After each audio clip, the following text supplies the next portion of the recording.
दोस्तों अजीत पवार मुश्किल में हैं और मुश्किल में वो इसलिए आ गए हैं क्योंकि सरकार में शामिल जो उनके सहयोगी दल हैं उनके खिलाफ दोस्त साजिश रच रहे हैं। दोस्तों महाराष्ट्र के अंदर महायुति की सरकार है। महायुति के अंदर 3 दल शामिल हैं, बीजेपी है, शिवसेना है और एनसीपी है। दोस्तों 2 महीने पहले ही महाराष्ट्र चुनाव के नतीजे आए थे और महायुति को जबरदस्त चुनाव में जीत मिली थी दोस्तों। लेकिन सरकार बनने के 50 दिन के अंदर ही गठबंधन के अंदर दोस्तों खींचतान शुरू हो गई है और 3 दिनों ही दल एक दूसरे को कमजोर करने की पूरी तरीके से जुटे हुए हैं। खुद को आगे बढ़ाने की जगह सहयोगियों को पीछे धकेलने के लिए पूरी कोशिश की जा रही है। दोस्तों सह और मात का खेल वहां पर गठबंधन के अंदर ही चल रहा है। और दोस्तों ताजा मामला जो आया है वो अजीत पवार की एनसीपी से जुड़ा हुआ है। दोस्तों देवेंद्र फडणवीस अजीत पवार से उनके एक मंत्री का इस्तीफा मांग रहे हैं। खुलकर नहीं कह रहे हैं लेकिन वो पार्टी के विधायकों के जरिए संदेश भेजा जा रहा है और संदेश की जो भाषा है दोस्तों वो अजीत पवार को परेशान कर रही है। दोस्तों ऐसे में अजीत पवार के सामने बहुत बड़ी मुसीबत आने वाली है और आ भी चुकी है। तो दोस्तों बीजेपी की रणनीति के अंदर कैसे फंसे हैं अजीत पवार, तो इस वीडियो में आपको बताऊंगा। दोस्तों अगर आप इस चैनल पर नए हैं तो चैनल को सब्सक्राइब कीजिएगा, बेल आइकन दबाना ना भूलें। दोस्तों 4 महीने पहले केंद्रीय गृह मंत्री अमित शाह ने मुंबई बीजेपी नेताओं के साथ में एक मीटिंग की थी, एक बैठक की थी। उन्होंने कहा था कि इस बार महायुति यानी एनडीए के साथ मिलकर वो सरकार बनानी है। लेकिन 2029 के अंदर उनको बीजेपी को खुद की सरकार बनानी है, खुद को मजबूत बनाना है, यानी कि आत्मनिर्भर बनना है।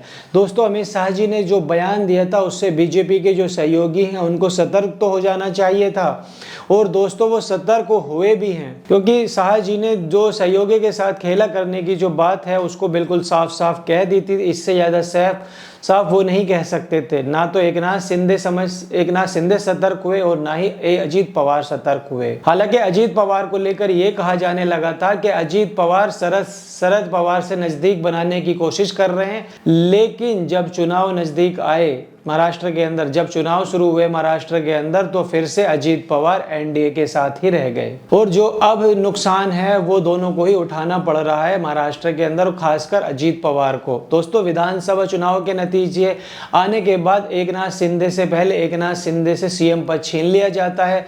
गठबंधन को बड़ी जीत दिलाने का ऐलान उनको सीएम पद खोकर चुकाना पड़ा है और दोस्तों अब बीजेपी के निशाने पर आ गई है अजीत पवार की पार्टी एनसीपी। दोस्तों एनसीपी अजीत पवार गुट को कमजोर करने का जो खेल है वो शुरू हो गया है। देवेंद्र फडणवीस ने अजीत पवार को संकेत दे दिया है कि वो एनसीपी कोटे से मंत्री धनंजय मुंडे को इस्तीफे देने का निर्देश दें, यानी कि धनंजय मुंडे के सहारे बीजेपी अजीत पवार की पार्टी के ऊपर निशाना साध रही है, उनको कमजोर करने की कोशिश कर रही है। दोस्तों आप जानते हैं धनंजय मुंडे बीड़ जिले के संतोष की जान लेने के मामले में फंसे हुए हैं। हालांकि वो इसके आरोपी नहीं है, आरोप जो है वो वाल्मीकि करार पर लगे हुए हैं जो धनंजय मुंडे के काफी करीबी हैं और दोस्तों इसी के चलते धनंजय मुंडे से इस्तीफा भी मांगा जा रहा है। धनंजय मुंडे काफी दबाव में है लेकिन वो इस्तीफा नहीं दिया है और अजीत पवार ने भी अभी तक कोई इस्तीफा नहीं मांगा है। दोस्तों अजीत पवार इसलिए मुश्किल में फंसे हुए हैं, मुश्किल ये है इसमें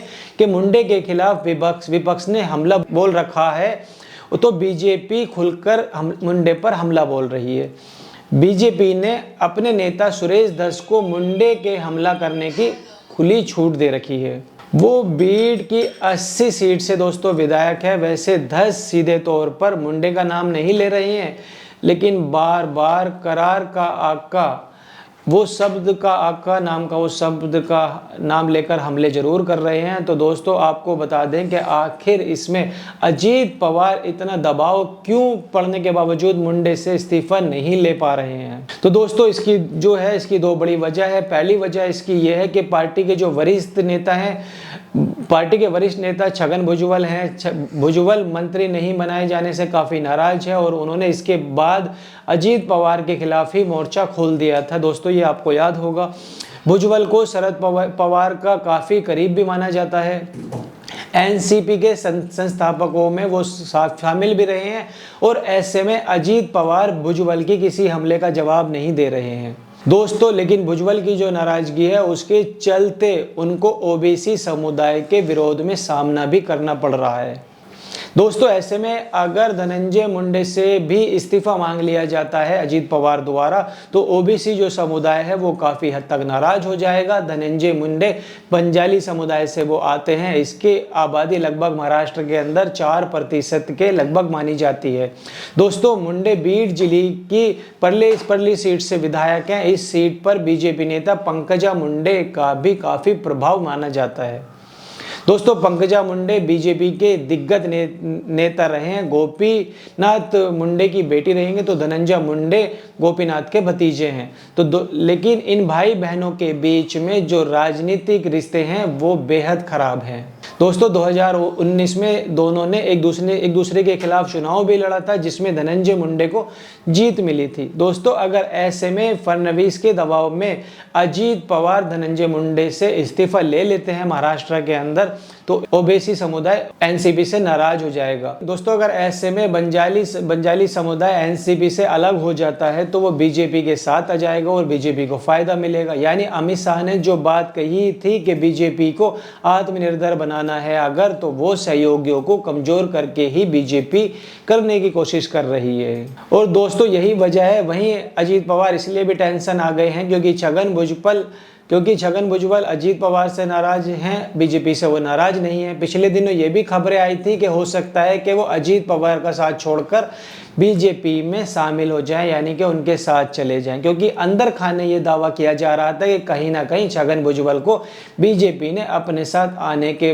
बदले मंत्री पद ऑफर कर दिया था। दोस्तों अभी तक इस तरीके की किसी भी खबरों पर अभी लगाम लगा हुआ है, लेकिन कहीं ना कहीं डरे हुए हैं अजीत पवार, और वही जो डर है वही साफ नजर आ रहा है कि कैसे धनंजय मुंडे को लेकर किसी भी तरीके का दबाव नहीं लेना चाहते।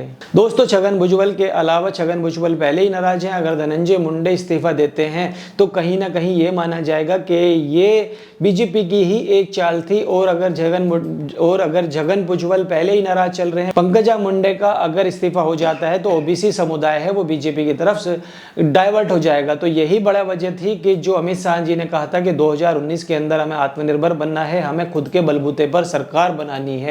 तो सरकार वो कब बन पाएगी? वो तभी सरकार बन पाएगी जब आप एक तरफ ओबीसी समुदाय को नाराज करेंगे, दूसरी तरफ दूसरे समुदाय को नाराज करेंगे। और जो उनकी जो पार्टी है एकनाथ शिंदे गुट की, उसमें ही पहले टूट करने की कोशिश की जा रही है।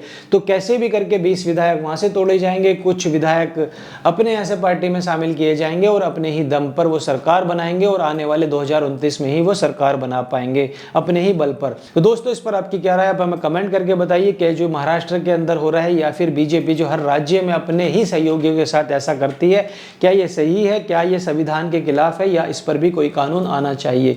इस पर आपकी क्या राय है, आप हमें कमेंट करके बताइए। वीडियो कैसी लगी, वीडियो को लाइक कीजिए, चैनल को सब्सक्राइब कीजिए। तब तक मिलते हैं अनदर वीडियो में। जय हिंद।